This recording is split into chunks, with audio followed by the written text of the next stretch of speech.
Hi, thanks for stopping by. It's Bill from Great Lakes Special Equipment. Just want to show you a little something interesting here. On a grass truck, we just finished adding traffic lights to the rear of a very unusual looking grass truck.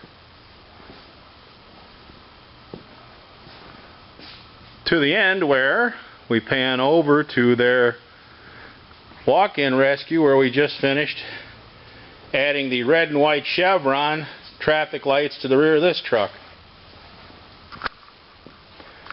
Start to finish on this truck with some pretty extensive cleaning of an older diamond plate and getting used to the sizing was about 4.5 hours.